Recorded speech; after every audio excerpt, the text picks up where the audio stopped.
A wonderful family, a caring mother, a father who was a writer, a cozy home. That's exactly how April saw her life. But at some point, reality began transforming into a nightmare. What should you do if you suddenly realize that your father is a serial killer? Continue keeping this secret, observing everything from the sidelines, or tell everything to the police.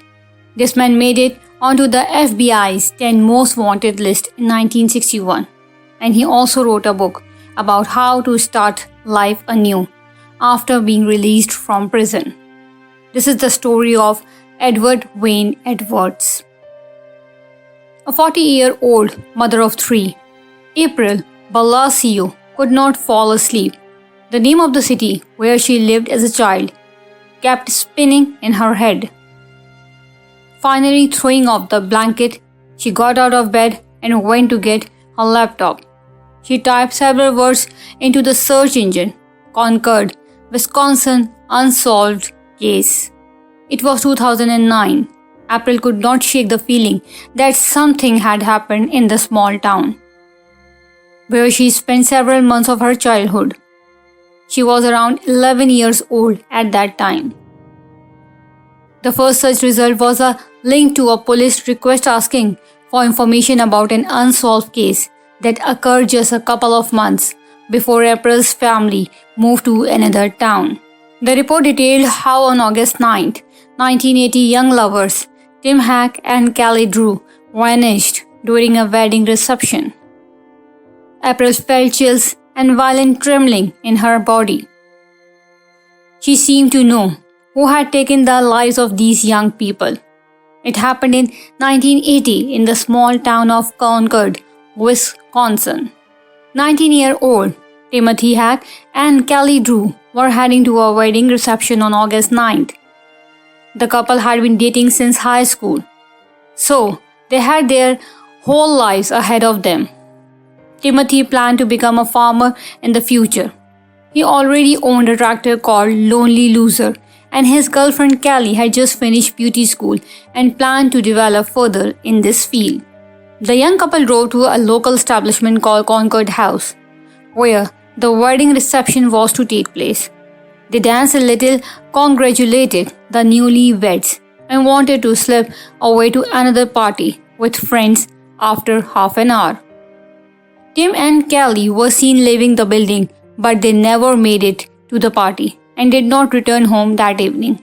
The search for the two lovers led police to Timothy's car parked in the Concord House lot. The vehicle was locked with Hack's wallet visible inside, but the young people were now here to be found. When these two were officially declared missing, their search became the largest in Wisconsin history. Physical evidence found on the roadside several kilometers from Concord House stripped relatives of any last hope for a favorable outcome. A pair of pants cut from ankle to groin was found and confirmed to belong to Callie Drew. Her was also lying nearby along with a piece of rope and a section of yellow tubing. However, the bodies themselves were not found anywhere. The young people remained missing for 2 months until hunters discovered them. The first thing discovered in the forest was Callie's naked, decomposed body. Her boyfriend Timothy's body lay approximately 19 feet away. The girl's wrists, ankles, and neck showed ligature marks. Death occurred due to strangulation. Several stab wounds were also found on the body. The presence of seminal fluid on Callie's previously discovered clothing also raised suspicions of assault. Her boyfriend, Timothy, was stabbed in the chest and back then strangled. Investigators could not find anyone among the couple's acquaintances who would want to harm them. So authorities shifted their focus to the Concord House staff, where the wedding reception was held and where the lovers were last seen alive. Suspicion fell on one man, a handyman who worked at a tent camp near the establishment. This man was seen with blood on his face the same weekend the couple disappeared. Detectives questioned the man and learned his name was Edward Wayne Edwards. He claimed he had never entered Concord House and had no information about the young couple, explaining that his nose had bled that day because he had received a minor injury during recent deer hunting. In fact, investigators had no evidence that he had lied, so they released Edward and continued their investigation. For the next 3 decades, the crime considered a slaying of lovers remained unsolved. But 29 years later, in 2009, authorities received a tip from a woman named April Balacio, who claimed she knew who had taken the lives of the young couple in 1980.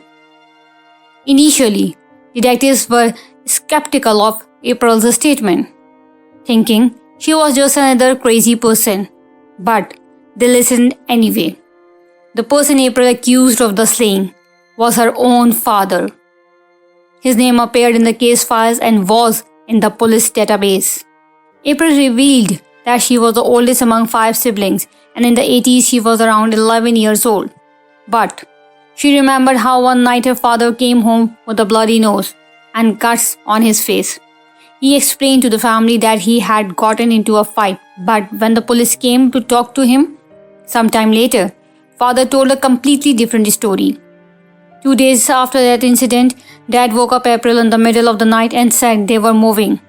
Looking back, the woman realized that her father worked at the tan camp near Concord House, exactly where the missing couple was last seen.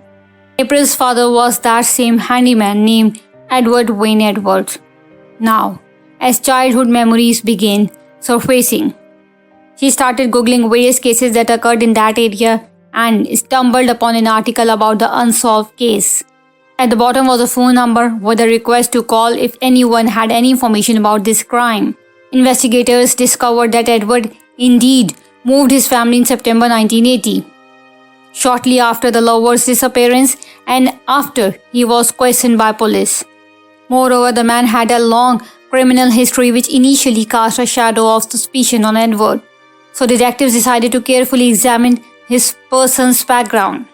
Edward Wayne Edwards was born in Ohio in 1933. The boy witnessed his mother take her own life. After that, he was sent to an orphanage at a monastery, where Edward frequently endured cruel treatment from the nuns, both physical and emotional. Most likely, this influenced his criminal behavior in the future. At age 18, Edward enlisted in the US Marine Corps, but did not last long there. He fled from the military unit for which he was dishonorably discharged. The young man got by with odd jobs. He worked as a docker, vacuum cleaner, salesman, handyman, and loader. During this time, Edward became involved with the criminal community. Soon, he was caught and put in prison. In 1955, Edward escaped from confinement and began robbing gas stations across the United States. Since the fugitive criminal did not particularly try to hide, he was arrested again and sent behind bars on suspicion of impersonating a federal officer. But he escaped again before authorities realized he was awaiting justice on other charges. In 1961, Edward made it onto the FBI's 10 most wanted list after his capture. In 1962, he was imprisoned in a maximum security facility where he served a 5-year term and was released on parole in 1967. Thanks to the influence of a benevolent guard, after gaining freedom, the man married and became a motivational speaker. He appeared on 2 TV shows, then wrote an autobiography of criminal metamorphosis, the true life story of Edward. In the book, the author raised genuinely important issues, shared personal experiences, and expressed warnings to young people. He wrote about how easy it is to get into trouble and how difficult it is to get out of it afterward, referring to criminal activity. Edward shared with readers memories from his difficult childhood and pointed out the huge need for communication between parent and children, emphasizing how desperately children need words of love. No persuasion or strict discipline can accomplish what parental love can.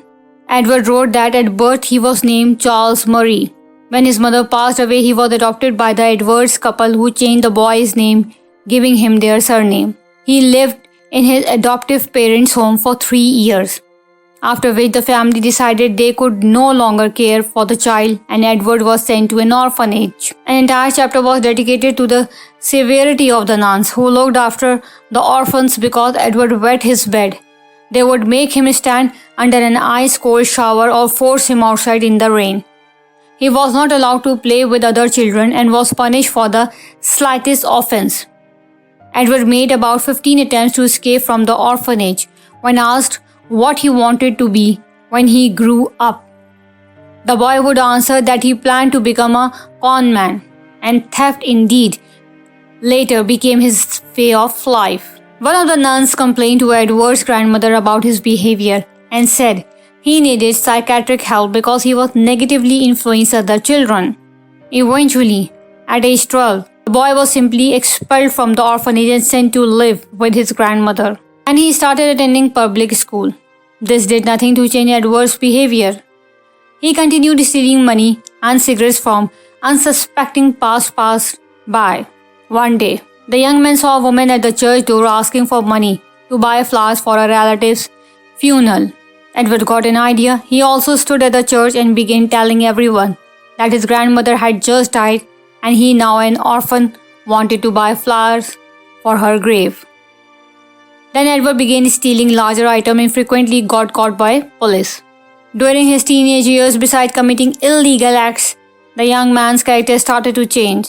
Some things irritated him so much that he would fall into uncontrollable rage. His grandmother explained to her grandson that he took after his father's character, who often raised his hand against his mother. Edward himself did not remember his father. Soon, the young troublemaker was expelled from school for persuading his classmates to cause disorder in church. Edward did not particularly like studying anyway, so he got a job at a local bowling alley and had fun to the fullest, including triggering the fire alarm and watching firefighters rush to the call. All this seemed like very fun entertainment to him and gave him thrills. One day Edward noticed his 26-year-old neighbor who lived across the street. She was a single mother of 2 children, but every night a man in a dry cleaner truck would drive up to her house, leave his vehicle in the parking lot and only leave the neighbor's place at dawn. Waiting until dark, Edward snuck up to the car unnoticed and set it on fire. When the vehicle was engulfed in flame, the boy simply ran home. At that time, this incident did not go unnoticed. The detective who took on the arson case quickly figured out who was responsible. Edward was taken from his grandmother's house and sent to a reform school for boys who had committed crimes. He was 15 years old and escaping from there seemed impossible. However, there he learned from other juvenile offenders how to steal cars, forge checks, and avoid getting caught by the police. At 17, Edward was allowed to leave the juvenile correctional facility to join the US Marine Corps. He passed the exam, but when he learned that military service also required studying and that 17-year-olds were not sent to combat zone, he left for home without permission, added ribbons to his jacket, returned to his hometown and enjoyed the attention that the military uniform brought. He told everyone he was on leave after a military deployment and congratulations and praise came from all directions. Then Edwards stole a car. He was detained, but he told officers he served in the Marine Corps. Although his fingerprints were not in the system, he was turned over to military authorities where he swore he would never commit another crime, while telling himself he would plan everything so carefully that he would never be caught again. For vehicle theft, Edward was sentenced to 5 years probation. And when information about the convicted cadet reached Marine Corps leadership, he was dishonorably discharged from the armed forces. While job hunting, the young man wrote in the resume that he was a Marine, told his colleague about combat operations, and only in his autobiography admitted that he had lied about this. Perhaps the book would have been truly interesting and educational if Ed Edwards had not been a habitual liar. First, all the stories told in the book are known only from the words of the author, who later admitted that he lied much and often in his life. Second, by 1982, after all these psychological reflections about good and evil, Edward had returned to his criminal activities and was again imprisoned for 2 years in Pennsylvania for arson. At one time, Edward had a girlfriend named Linda who called him and confessed that he had been assaulted. Edward mentioned this in his criminal metamorphosis and pontificated about forcing women into sexual acts. He considered it a crime that made no sense. In Edward's opinion, there were too many women around who would go to bed without any reason. In reality, Edward forced various girls to leave their hometown and run away with him, then abandoned them for new love interests. During his turbulent youth period, Edward went through a huge number of women. He periodically ended up in prison, was released or escaped from there. He was charged with kidnapping, car theft, robberies, and burglaries. However, Edward always managed to end up free. While committing armed robberies, this man followed his own code. Ed wrote in his book that he swore to pull the trigger only if the weapon was aimed at the victim's legs. He did not want to cause anyone physical harm. For him, the essence of the game was in recognition and money. During all of Edward's criminal travels, only one woman named Janet was able to captivate his heart. She sat behind the wheel while he robbed gas stations.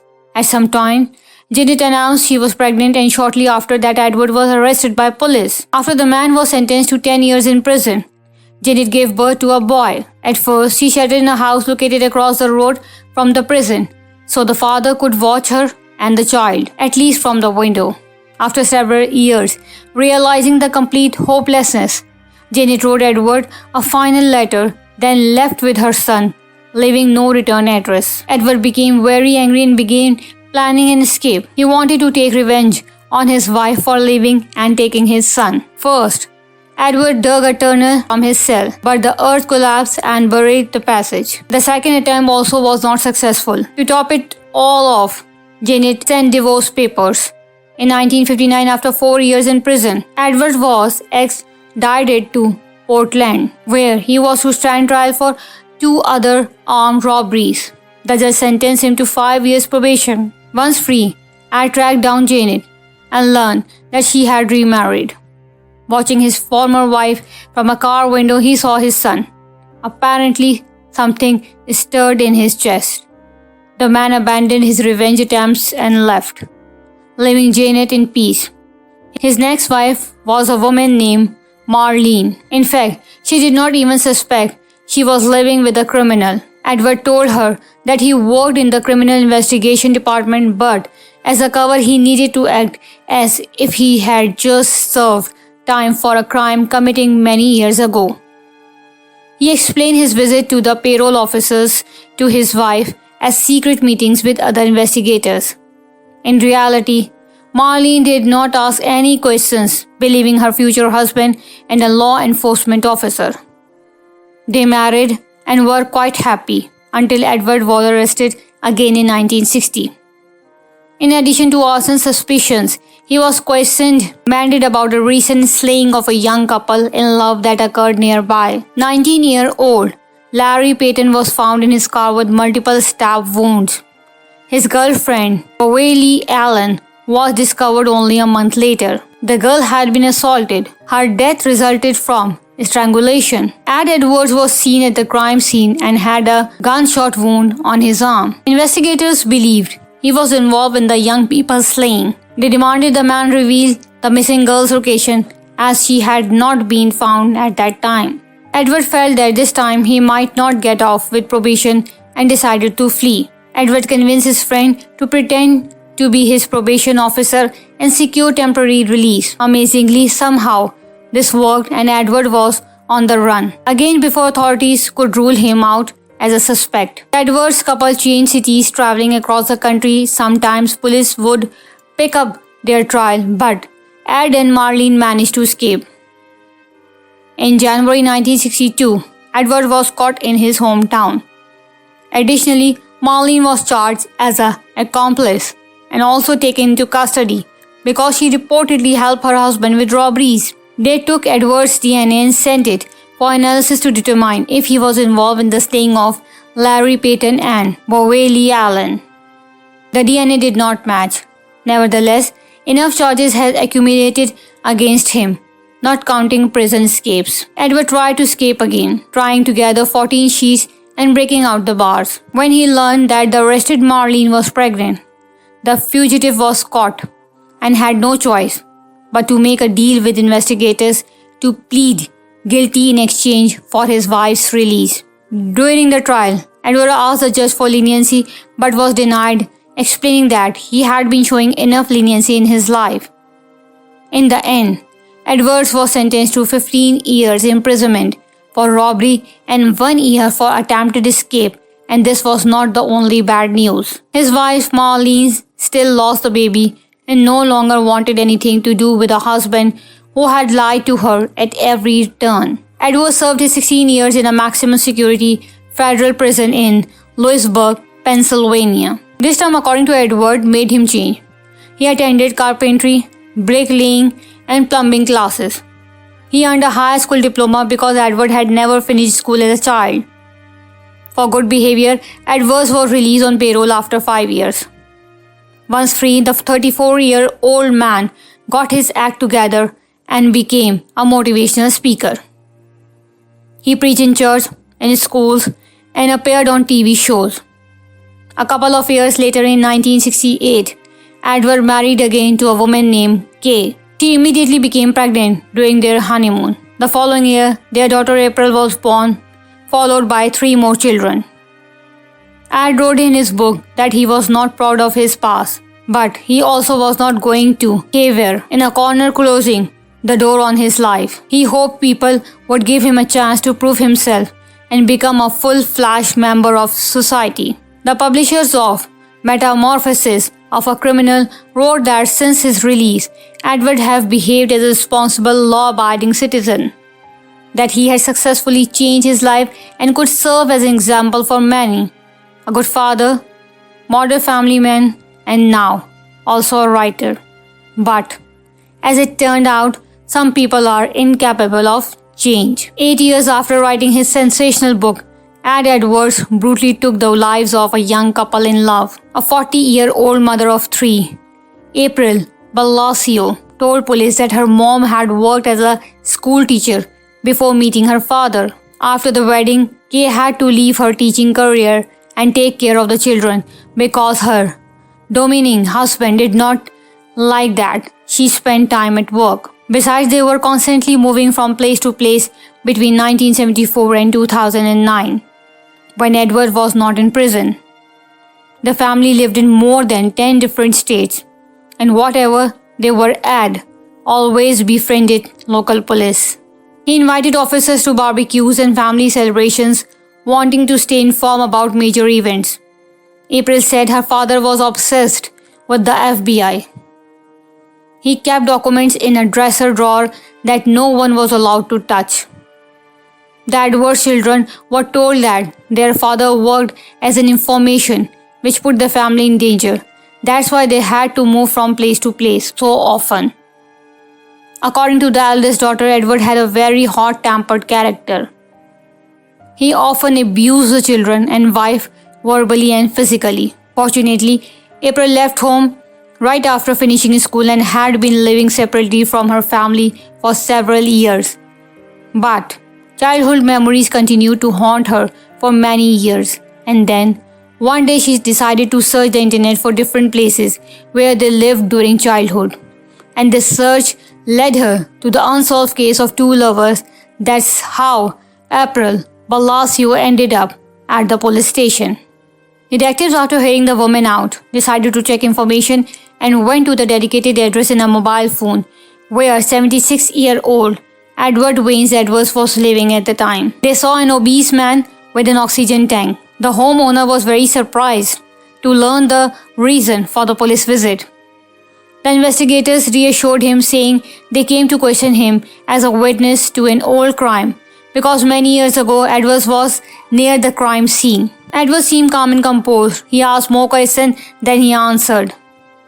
When asked about the blood on his face, he forgot that he had lied about unsuccessful hunting and said he had just accidentally hurt himself in his shed. But when investigators asked Edward for a DNA sample to completely rule him out of the case, the man noticeably became nervous. He started talking nonsense about wrongly convicted people, claiming he had seen on TV that DNA samples could be mixed up and he did not need such problems in his old age. Edward agreed only after they showed him a warrant. His wife Kay looked very confused. She did not understand why Edward did not want to provide his DNA, as there was no reason to worry. She herself told the officer that she did not remember anything about that crime against the two lovers and refused to answer questions. However, after 5 weeks, she had to talk to the detective as she had no other choice. This happened after the DNA taken from her husband perfectly matched the DNA found on July 30th, 2009. On deceased Callie Drew's clothing.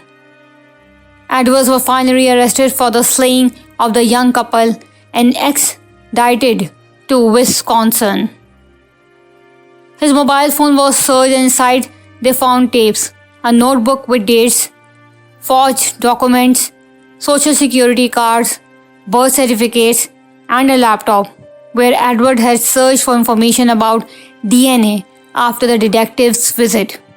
On the tapes, he had a habit of recording childhood memories, phone conversations with police officers, and accounts of his crime. During questioning about Wisconsin, Edward admitted that he knew who Callie Drew was. They even had intimate relations, but everything was consensual.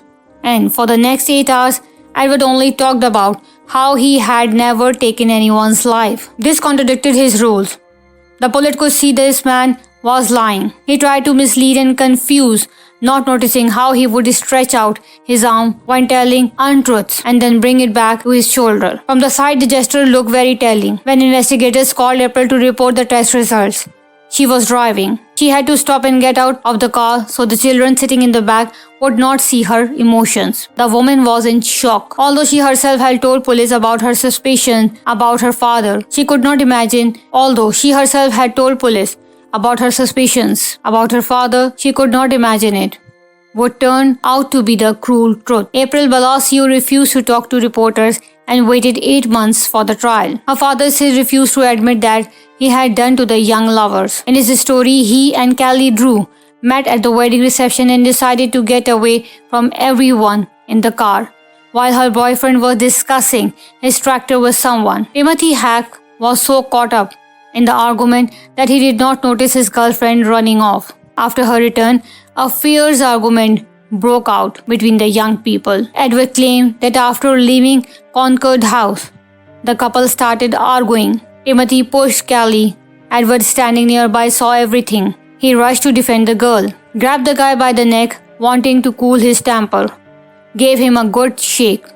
At that time, Edward was still quite a strong man. When he released his hand, Timothy fell limply to the ground and remained lying there. Ed had not planned to take the young man's life, and this happened by accident. He only wanted to pull the guy away from Callie, but instead of gratitude, the girl attacked Edward with his fist and began screaming that Tim was dead. In the end, the man strangled her too. Edward could not leave the bodies in close proximity to the wedding celebration. He loaded them into his work van and drove them far into the forest. Nobody saw him because the altercation happened behind the building in a place where there were no lights. Edward had a wife and children. He did not want to lose everything in an instant. So he concealed the crime and moved his family to another town away from the dead bodies. Edward clearly understood that he would no longer get off with probation and would end up in prison for many years. So he did not even think about calling the police and telling them about the unpremeditated slaying. Wisconsin did not have the death penalty, which meant Edward would spend his remaining years in prison. A thought that, according to his book, did not seem attractive. while serving previous sentences.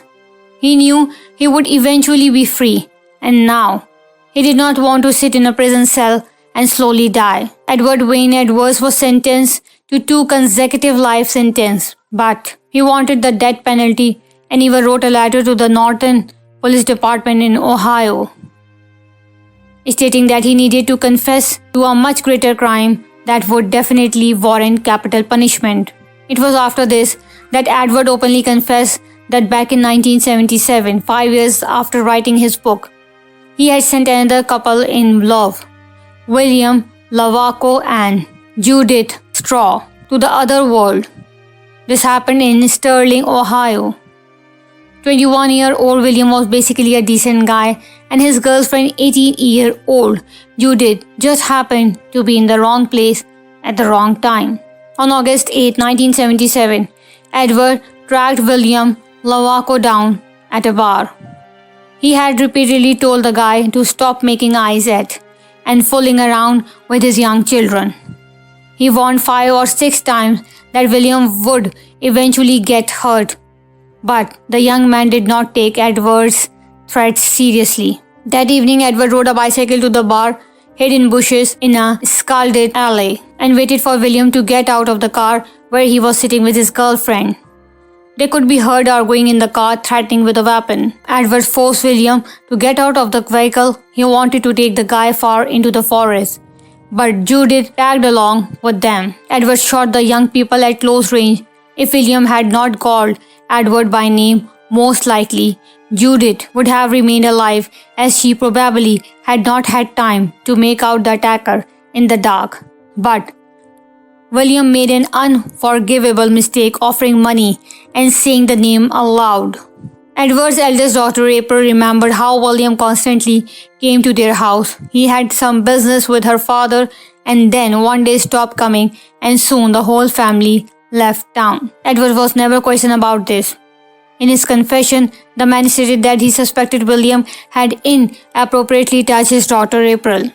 Instead of going to the police, he decided to punish him himself, but then for a long time felt remorse about Judith Straw, who had not deserved such an end in any way. Investigators did not know if this was true until April herself confirmed it, but she had never told anyone about the young man's harassment and had no idea that her father knew about it. Could it really be that Dad was not a serious serial killer? He just wanted to protect her. So in 2010, Edward Wayne Edwards confessed to a crime committed more than 30 years ago. He was again sentenced to 2 life terms. But even this information was not the last. Edward told his cellmate that he had confessed to the crimes only to be sent to death row because he was old and very sick. If he had known they would just add a couple more life sentences, he would not have said anything about it all, and during a prison interview, Edward confessed another slaying to a reporter. In 1933, when Edward's children had grown up and left the family home, Ed met a young man named Danny Glockner, a former classmate of his youngest daughter. The guy had spent most of his life in foster care. Edward and Kay wanted to adopt him, but could not do so because of their age. In the end, they simply changed the guy's surname to Edwards and called him Danny Boy. Everything was going well. Danny was like a son to them. But 3 years later, in 1996, Edward shot him. Edward was always interested in getting some money for himself and his family, preferably without having to work. In his foster son, he saw a chance to get rich. Edward spent a year thinking through options and settled on Danny Boy's life insurance policy. The young man went to serve in the army and before that signed a life insurance policy for $250,000. Danny Boy, US Army soldier, Edward convinced to go a wall and drove to a forest near his home in Burton, Ohio. The man asked his foster son to get cigarettes from the bag, and when Danny bent down, Edward shot him twice in the shoulder and chest. After that, he left the body in a shallow grave so it could be found. Then Edward took some of Danny Boy's blood and smeared it on his house window. The man called the police and reported suspicions that his foster son had tried to rob them. The 911 call removed suspicion from him. For several months, Edward returned to the crime scene to check if the body had been discovered. He intentionally did not recover it completely with soil. One day, approaching the grave, Edward saw that animals had gotten to the body as Danny's head was separated from the torso. The man took the skull with him and threw it in a field. Later, Danny Boy's body was discovered by a random hunter. Edward was not even called in for questioning, as it was believed that the young man, after deserting from the army, had tried to rob the people who had taken him in and then became a victim of an attack himself. To get the insurance money, Edward hired a lawyer and forged his wife's signature. Kay knew nothing about the policy and what her husband had done. Now, Edward promised to tell investigators where Danny's head was, on the condition that he would be sentenced to death. This was the last lethal crime that Edward committed. At last, that's what he claimed, but the police had suspicions that this man actually had many more victims to his name. He has confessed to slaying 5 people, 2 couples in love, and his foster son. Edward's daughter April could tell about places in different states where they lived, and there were several unsolved crimes for which her father could be responsible. There are suspicions that Edward Edwards was the so-called Zodiac Killer, one of the most notorious serial criminals in history who attacked young couples in California from the 1960s to 1970s. It is suspected that Edward's victim could reach 14 people. In March 2011, Edward finally achieved what he wanted. Edward appeared in the court in a wheelchair. He suffered from several serious illnesses, including diabetes, obesity, and breathing difficulties. He was sentenced to death by injection for the slaying of Danny Boy. The execution date was set for August 31st, 2011, but the criminal never met his fate. On April 6, 2011, Edward Wayne Edwards died of natural causes in a prison cell at the age of 77. Edward's daughter April dedicated part of her life to uncovering her father's other crimes. She felt very distressed and blamed herself for not reporting her suspicions to the police earlier, thinking that perhaps then she could have saved several more lives. Thank you for watching. Support our new channel by watching the new video and stick around and watch our past videos. See you soon.